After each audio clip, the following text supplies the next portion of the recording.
यहीं पे होने वाली है। दो बातें मैं आपसे अभी दोस्तों यहीं पर कह रहा हूँ। एक तो जो प्रयागराज में जो कुछ हुआ वो आप सभी जानते हैं कि बहुत ही गलत हुआ।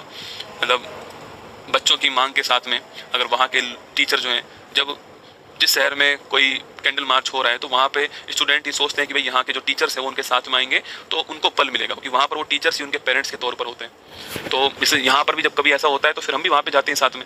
दिल्ली में सोचिए कि पूरा भारत आया था दिल्ली के अंदर, उसके अंदर, और प्रयागराज में केवल एक कैंडल मार्च का आयोजन किया गया था कि भाई स्कोर कार्ड यूपीएससी के जारी कर दो, ठीक है, लेखपाल संबंधी जो विवाद है उसको निपटाओ और सही आपकी सूचना जो है हमको जारी करो या फिर एक नोटिफिकेशन जारी करो, उसके लिए वहाँ पे किया गया। शांतिपूर्ण कैंडल मार्च था, लेकिन वहाँ पे हुआ क्या कि उन स्टूडेंट का साथ देने के कारण जो है कोचिंग जो है, उन कोचिंग्स को वहाँ पे क्लोज कर दिया गया।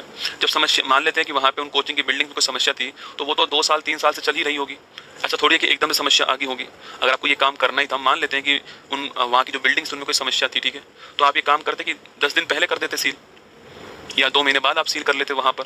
कम से कम ये टाइम जो यूपी कांस्टेबल का पीक टाइम चल रहा है, जहाँ पे हर टीचर चाहता है अपनी तरफ से बेस्ट करना कि मैं कुछ अच्छा कर लूँ स्टूडेंट के लिए, आप वहाँ पे मतलब कि केवल उस पॉइंट को रोकने के लिए, केवल उस कैंडल मार्च को रोकने के लिए ये सब कर देते हो। तो मतलब कार्यवाही आपको मान लेते हैं कि हम तो मानते हैं कि भाई वो बिल्डिंग जो है उसमें समस्या थी ना, उसका फायर कुछ नहीं था, कुछ भी आप मानते हो, तो ये तो आप 1 महीने पहले भी कर सकते थे, 2 महीने पहले भी कर सकते थे, 5 महीने पहले भी कर सकते थे, लेकिन नहीं, एक्चुअली में आपने उस कैंडल मार्च के रिएक्शन में ये किया और उसमें जो है आपके यहाँ पर टीचर्स परेशान हो रहे हैं। और वो टीचर्स बेचारे वहाँ पर होती है भाई परेशानी, जिसने किसी बिल्डिंग को बनाया, जिसने उस बिल्डिंग के अंदर सामान रखा है, उसको परेशानी होगी उस बिल्डिंग को बंद देख करके, सबको ही होती है। हमारा एक यूट्यूब चैनल उड़ जाता है, हमें परेशानी हो जाती है कि यार यूट्यूब चैनल कैसे उड़ गया, सबको परेशानी होती है। तो मतलब रिक्वेस्ट है आपसे कि भाई टीचर्स को परेशान करने से कुछ नहीं होगा, सिस्टम में सुधार करना ही पड़ेगा। आज टीचर बोल रहे हैं, कल कोई और बोलेगा आकर के, परसों जनता खुद बोलेगी, क्या क्या देखोगे।